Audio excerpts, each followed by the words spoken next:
अनिश कुमार बनाम बिहार राज्य 2014 ये आपराधिक मुकदमों का बहुत ही महत्वपूर्ण मामला था, जहां पर सुप्रीम कोर्ट ने किसी व्यक्ति की गिरफ्तारी को लेकर आपराधिक मुकदमे में दिशा निर्देश जारी किए थे, गाइडलाइन सेट की थी। मामले की पृष्ठभूमि जो है वो घरेलू मामलों से जुड़ा हुआ है। यहाँ पे पत्नी ने पति पे 498 के अलावा डॉरी प्रोहिबिशन एक्ट के तहत मुकदमे दर्ज करा रखे थे।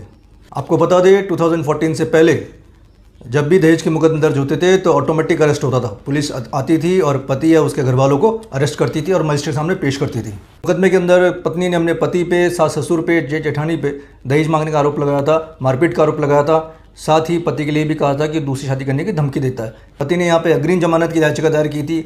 सेशन कोर्ट के अंदर और हाई कोर्ट के अंदर दोनों जगह से वो याचिका खारिज हो गई थी।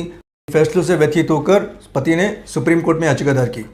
इस मामले को लेकर कोर्ट ने बड़ी सख्ती दिखाई। कोर्ट ने कहा कि ऐसे विवादों के अंदर अभूतपूर्व वृद्धि हुई है कुछ एक सालों के अंदर। कोर्ट ने कहा इस देश के अंदर विवाह संस्था का बड़ा सम्मान किया जाता है।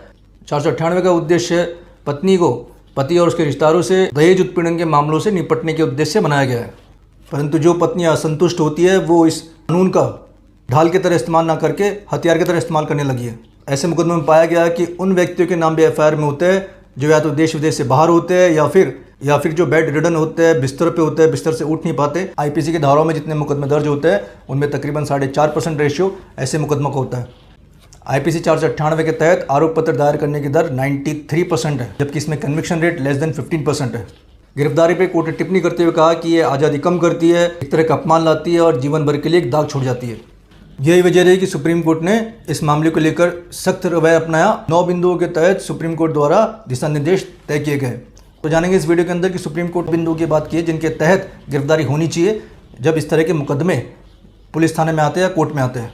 जानकारी समझने के लिए वीडियो अंत तक जरूर देखिएगा। अगर आप लोग हमारे चैनल पर नए हैं तो please subscribe channel, press the bell icon. सभी राज्य सरकारें अपने पुलिस अधिकारियों को निर्देश दें कि आईपीसी की धारा 498 के तहत मामला दर्ज होने पर स्वचालित रूप से गिरफ्तार न करें, बल्कि सीआरपीसी की धारा 41A के तहत निर्धारित मापदंडों के तहत गिरफ्तारी की आवश्यकता के बारे में खुद को संतुष्ट करें।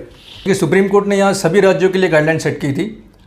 जब भी इस तरह का कोई मुकदमा आता है सीआरपीसी 41 के प्रावधानों के अनुसार गिरफ्तारी होनी चाहिए, ये सुप्रीम कोर्ट का कहना है। और ये पर्टिकुलर किसी एक स्टेट के लिए नहीं, ये सारे राज्यों के लिए लागू था।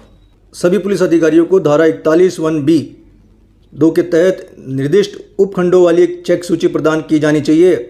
पुलिस अधिकारी विधिवत दायर की गई जांच सूची को अग्रेषित करेगा और आगे की हिरासत के लिए मजिस्ट्रेट के समक्ष अभियुक्त को अग्रेषित या पेश करते समय उन कारणों और सामग्रियों को प्रस्तुत करेगा जिनके कारण गिरफ्तारी की आवश्यकता हुई। यहाँ सुप्रीम कोर्ट ने सीआरपीसी 41(1)(b) सेकंड की बात की है, जहाँ पे पुलिस अधिकारी को चेकलिस्ट दी जाएगी जो इन सब सेक्शन के अंदर रीजंस दिए गए।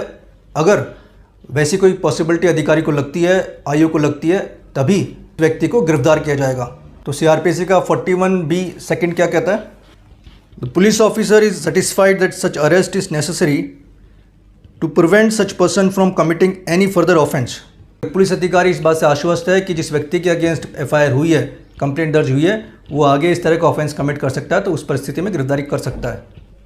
For proper investigation of offence, अगर उसे लगता है कि प्रॉपर इन्वेस्टिगेशन के लिए अरेस्ट जरूरी है तब भी कर सकता है।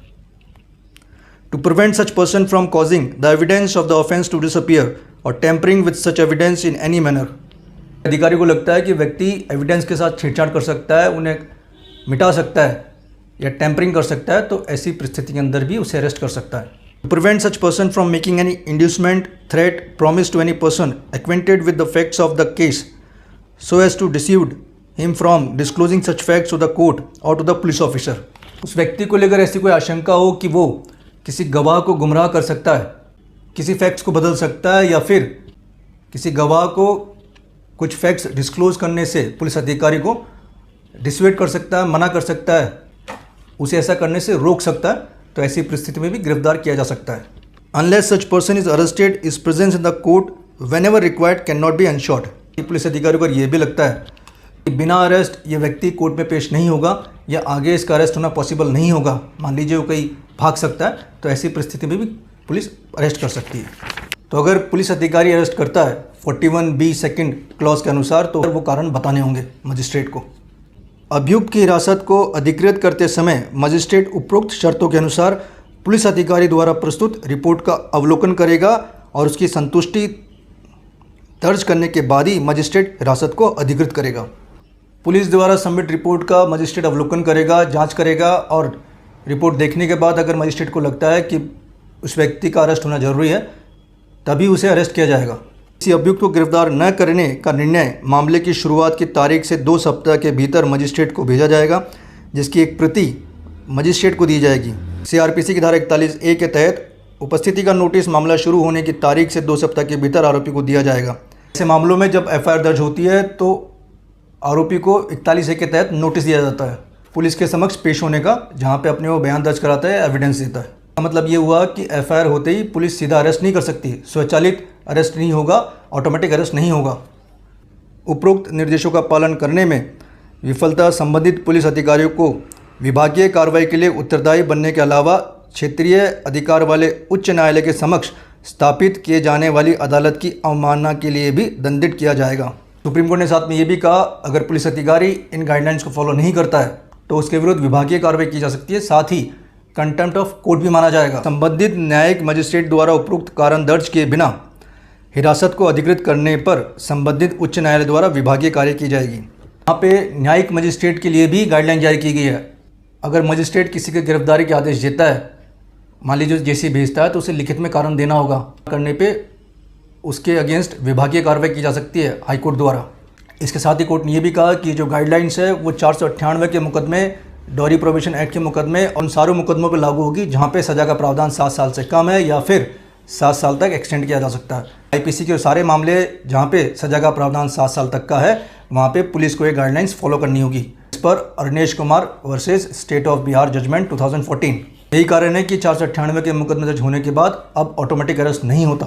एक बात मैं क्लियर कर दूं, अगर 41A के नोटिस की पालना अभियुक्त द्वारा नहीं की जाती तो ऐसी परिस्थिति के अंदर पुलिस अभियुक्त को गिरफ्तार कर सकती है, क्योंकि 498 के अंदर जो सज़ा का प्रावधान है वो 3 साल तक का, और जो दहेज निषेध अधिनियम की धारा 4 है उसमें सज़ा का प्रावधान 2 साल तक का है।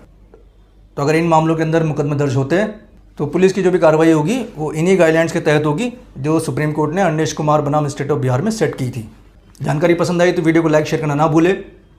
अगर आप हमारे चैनल पे नए हैं तो please subscribe channel, press the bell icon. फिर मिलेंगे नई वीडियो में नए टॉपिक के साथ, तब तक के लिए नमस्कार।